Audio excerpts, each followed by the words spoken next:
Hello, everyone, and welcome back to the Dr. Nasir Shaikh Show. I'm your guest host. My name is Dr. Nasir, and what's on tap for today?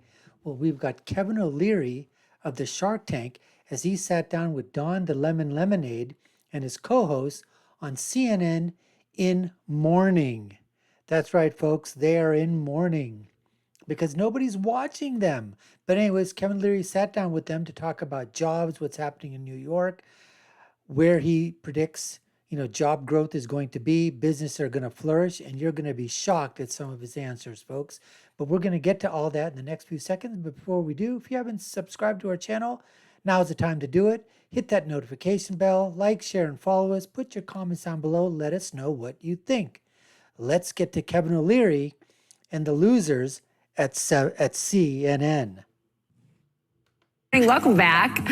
We'll tell you what the thing is in a moment. We hope your Friday is off to a great start. We're taking a closer look at the economy, the job market. One of the important indicators we use to measure the health of the economy is the number of first-time jobless claims for unemployment benefits. That number fell to 190,000 last week, about 2,000 fewer than the week before. It means the labor market is still pushing along strong. Makes 7 weeks straight of jobless claims under 200,000. So who better to chat about this and a lot more? Shark Tank's Kevin O'Leary has invested in more than 50 companies, employs about 1,500 people. All venture startups, average size about 30 employees. Does it annoy you when people call you Mr. Wonderful? Or? No, I think it's an honor. We think it was Barbara 15 years ago. It was very facetious when I offered the first royalty deal on Shark Tank. She said, "Oh, aren't you just Mr. Wonderful?" And I said, "Yes." Actually, I like the sound of that. I do like the sound of that. My wife does not call me Mr. Wonderful. I can guarantee you that. Okay, so let's just start with why on earth it's so hard to hire and keep good employees these days. Over the last 3 years, there's a new generation of worker, particularly in financial services and in technology around engineering, that has no intention of working in an office. They never have. They never will. People keep saying, oh, they're all going to come back. They're not. So when you're out there hiring now, part of the negotiation is where they're going to work. And so if you're competing, which we still are because unemployment's under 4%, this is an extraordinary economy. Yeah. We're supposedly going to a recession at full employment. It makes no sense. But the reality is pumping $3 trillion into the economy has provided a lot of liquidity. So we're hiring every day and we're competing every day. And we cannot get them in the office. 44% of our employees now across our venture portfolio work remotely, and they ain't coming into the office, period. Wow. That's it. That's just the way it's going to be. How's that for productivity? I found that it hasn't changed anything because they don't know anything else. Some of them just got out of college and started working out of their homes. They've never worked in an office. Basically, what it changes is it's project management. You say to somebody, look, you got to get this done by next Friday at noon. You don't really care when they do it. And they're not working 9 to 5, as long as it gets done. So it changes the way you manage these companies. You're now project management on everything. It's not 9 to 5. However, there's probably less private time on weekends. I call my employees 24/7. That's the deal. If you don't work in the office, I can call you at 2 a.m. if we've got a crowd. I love this guy.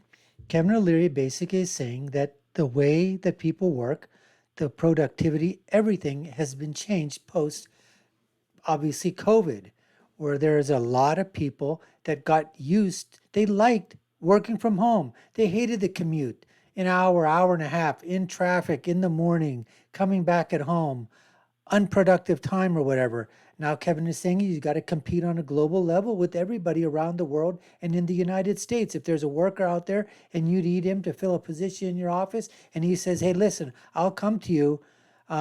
Let's negotiate, but I want to work from home. I'll get this stuff done.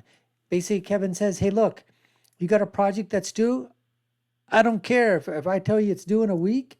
You don't do anything for 6 days. That 7th day you work on it, you get it done. I mean, if it could possibly be done that way, that's fine. You meet the deadlines, you meet the times, your productivity is fine. You're going to be able to, keep keep a job. And employers are looking for those people right now that can fill that niche for whatever job it is that entails in their business sector, in that business environment. And Kevin is basically laying out the facts that, things have changed and employers have got to adapt to it. There's other things that's going to happen too with this, folks. You know what? If an employer is there, now he's, brick and mortar, you don't need a place or as big of a space. You don't need to, hardwire for computers or landlines or telephone lines or, computer lines. I mean, internet, all those kind of things. Those expenses are down. Lighting, energy, air conditioning, you name it, rent, mortgage, whatever you want to call it. Those can also be scaled back. So I'm sure in some businesses, that's been a phenomenal way for businesses to cut their expenses. Other businesses, maybe they probably still need the brick and mortar, type of things to do, obviously. But anyways, let's continue. Crisis, and they're going to answer. That's the way they're used to it now. And we have people working for us in India, in Vietnam, in Cambodia, in France, Switzerland, everywhere that have different skill sets. And here's the one thing that nobody saw coming, and this is the competition of states. I don't put companies here in New York anymore, or in Massachusetts, or in New Jersey, or in California. Those states are uninvestable. The policy here is insane. The taxes are too high. We put them in Fargo, North Dakota, because 40% of the people work elsewhere, including Boston. So I was, of a bit of a debate with Elizabeth Warren about this, but I say, look, Senator, we've got to move the companies out of your state because you're not investable anymore. You're punishing people if they're successful. You overtax them. You hit them with a super tax. New Jersey, what a mess. New York, uninvestable. Wait, California, why is New York uninvestable? Try and do a project in New York. Try and build a data. I'm asking, Don's point, is it beyond the taxes? Oh, the regulatory environment is punitive. I had a project in upstate New York behind the grid in Niagara Falls for electricity, a global data center we were building. Eventually, it got so bad with the politicians in the local region and the state policy, we moved it to Norway and all the jobs. Norway has it now. Thousands of jobs coming out of that. I mean, that's New York, uninvestable. Sorry, don't shoot the messenger. Just tell. Oh man, I'm telling you what, they didn't like that at all. Poppy Harlow, whoever that is, and Don the Lemon Lemonade, underneath their breath, ask him the other question, what else besides the taxes and everything? They don't like to hear. And he is, black and white, Kevin Lear. I love the fact that these guys just say the way that it is, hit you with the truth. You may not like it. Maybe sometimes their opinions aren't exactly, formulated with yours, but he's looking for pro-growth, pro-investable, anti-regulation, someplace where a business can flourish without their hands being tied and handcuffed and mouth being gagged and eyes being closed and ears being shut, all of that. And so, like he said, in New York City, he wanted to a global data center in this age when computer technology and computerization and all that, tech is just screaming for people to come to work. And in New York City, couldn't work because of the politicians and the politics and the regulations. And he moved it to Norway, thousands of jobs. Unbelievable, folks. But the people at CNN, look what's happened to CNN. They're losing viewership. They had a purge. They're firing hundreds of people inside there. Their numbers are dwindling. They had to sell their building in Atlanta, folks. Telling you the way it is. Yeah, That's it. Uninvestable. Some pushback from our elected officials in New York on that. I was just going to say Kathy Hochul. Yeah, but I'll debate them any time of the day you want. We would love to start. Kathy, the stupid, idiotic, moronic, retarded Mayor Hochul, the simmer, the big simmer in the Northeast, SIMR, the acronym I coined, stupid, idiotic, moronic, retarded. Kathy Hochul? Oh my God. Her, when's the last time she created a job? Never. The AOC, she's great at killing jobs. She kills jobs by the thousands. Another New Jersey problem. Where did Amazon take their jobs? They took them away from her. She threatened to sue them if they created jobs. I mean, this is a reality. There's a reality that the business... There's a little more to it, but let's not read. There's not a little bit more to it, okay? We're going to go back to this thing here. She just had to say that, didn't she? Let me mansplain something to you, lady over there at CNN. You don't know what the hell you're talking about. AOC killed those jobs. She's about 25 to 30,000 jobs that would have been somewhere between $100 and $150,000 each. And she killed those jobs, and she did threaten to sue Amazon if they decided to come inside there. And she just said it wasn't worth it because they were going to get a tax cut to bring the jobs into New York. You think the people who would have had those jobs You think that they cared whether there was a tax cut for them or not? We got to take this thing back here, folks. Just have to hear that thing all over again. I mean, this is just unbelievable over here. Let's go back just a little bit over here and hear that again. Because I think take their jobs. They took them away from her. She threatened to sue them if they created jobs. I mean, this is a reality. This is a reality that the business. There's a little more. Yeah, That's I think it. we Uninvestable. some pushback from our elected officials in New York on I that. was just going to say Kathy Hochul. Yeah, but I'll when debate them any time of the day you want. we would love to set that Particularly up. I'd watch AOC. that. She's great at killing jobs. She kills jobs by the thousands. You know, another New Jersey problem. Look at their Where did faces. Amazon take their Look at jobs? their They faces. took them away from her. She threatened to sue them if they created jobs. I mean, this is a reality. their This is a faces. reality that the business. There's a little more to it, but let's not Well, relitigate that. you know, sorry, just telling the truth. He's saying what a lot of people are saying, especially what happened with that Amazon thing here in New York. Just real quickly, then I don't want to hog the conversation, but what was Elizabeth Warren's response when you said that to her? Look, I have a lot of respect for her because it's come okay on. to have a debate about politics, but not policy. When you have punitive policy, you're making a mistake. And I want to just put up my hand and say, I don't agree, Senator, with your policy. I respect you as a politician, a very successful one. You know, she's very successful, and that's the state where I grew my kids. I mean, our family grew up in Boston, Massachusetts. We left there to move to Florida like everybody else is because it's such a tough place to, you know, this is a tough message. People really are critical about this, but somebody has to call it out because this is a competition of states now, and we don't put money there anymore. We put it in other places, and jobs are created elsewhere. Over time, this is going to diminish New Jersey, diminish New York, diminish Massachusetts, and California out of business. Out of business. El Morte. No business. Wow, wow, wow, wow. Did you just hear what that he just said there? It's going to be a business or war between states to gain businesses. Red states are going to flourish and grow. Blue states are going to diminish and basically die off. Because they can't keep punitively taxing people, punitively punishing people, punitively over-regulating people. New York, New Jersey, Massachusetts, up in the Northeast. What did he say? California, El Morte. They're gone, baby. They're gone. They're going to tax and regulate themselves, you know, out of complete business. Unbelievable, folks. He's telling it like it is. There. You can't do business there. I don't know what that place is going to turn into. Maybe a tourist zone, but no business. Imagine San Francisco. You can't even walk at night out in the street. Sorry. Talk about what's happening though in other areas, not just on the coast, because you know I'm from Alabama, and with of course what you were talking about a moment ago is a real issue. I have a family member. They moved to paper checks that they distribute on Fridays because they were having difficulty getting people to actually come to work even 5 days a week. It's a real thing. But when we talk about layoffs in the tech sector, which we talk about a bunch here, but that's not reflected in the economy as a whole. That seems specific to them. But other than that, you're not seeing the level of layoffs in that the sense. truth is that 65% of our economy is companies between 5 and 500 employees. And those are the mom and pop businesses that make up the core and the success of the American economy.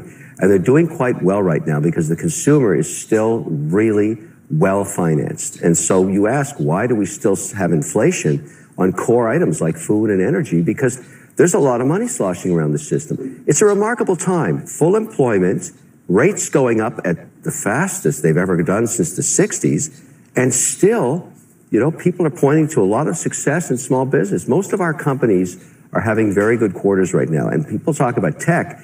Tech's a little different. I mean, you know, they overhired a bit and it got very frothy, and now they're cutting back. But tech is only 22% of the S&P. There are 11 sectors. What about the rest? They're doing quite well. And so, you know, it's an interesting time in America. There's a lot of politics, but I think we should all be focusing on policy now. It doesn't matter who's in the White House. It doesn't matter. If you remember JFK, he was very pro-business. Democrat. There's lots of great Democrats that do terrific work in business. I don't care who's in the White House. I care about policy. Can I ask you just then finally on policy? Since you care so much about policy, you've already made your name in business. You have a lot of thoughts for a lot of lawmakers. Why don't you run? Oh, I did run once. You know, I'm a Canadian, I'm Emirati, and I'm also Irish. So I ran for leadership in the Conservative Party in Canada in 2016. And I want to make a comment that I think you'll appreciate. I have such respect for every politician I've met since then. It's the hardest job in the world to get up at 4 a.m, campaign in a small town, move to the next town, to the next town, to the next town, all day long, working 20 hours a day. And then the difference between celebrity and politics, in celebrity, people don't like you. In politics, 50% of the constituency hates you. And that is a whole different... Depends on what politician you are. I'm telling you, I don't care what side of the bench you're on. Doesn't matter. Right. There's a lot of crazy stuff happens to your family, and every politician will tell you this. I respect them. I don't have to agree with them, but I respect every one of them, even Elizabeth Warren, who I don't agree on you anything. Saying that. There's a way to disagree on policy and not attack She's a fantastic person. politician. She can really raise money. But boy, do I disagree with her on policy. There's a discussion that needs to be had, what you were talking about, places that are uninvestable right now and not really, Well, we're sitting in one right here. Sorry. That's a bigger conversation. We're going to ask Governor Hochul for her response to that. Yes, we are. Please. Oh, That absolutely. debate. See it here on CNN this morning. Don Lemon had to come back inside there and say, we have to have another conversation on that. No, they don't. No, they don't.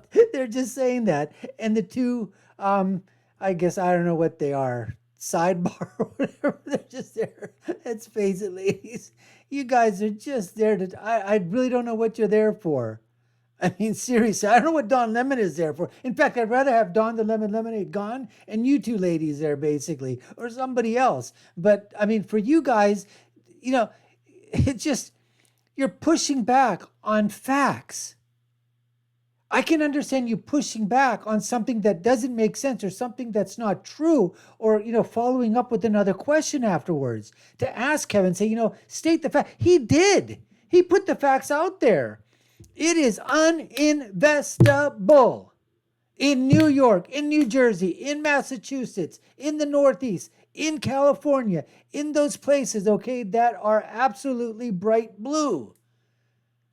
They are screwing over businesses. Look at what AOC did. She just basically screwed those people out of jobs in the upper side of New York. Good, high-paying jobs. We're talking 6 figures per year. And as Kevin says, he says he respects politicians. Fine, folks, we can respect everybody all we want. But like he said, on policy matters, he said he completely disagrees with most of them. Okay, fine. Yes, we can. Let's agree to be respectful. Okay, fine. But on the bottom line, okay, respect doesn't bring business to the place that you want it to. Respect doesn't put money in people's pockets. Respect doesn't build businesses. Policies do.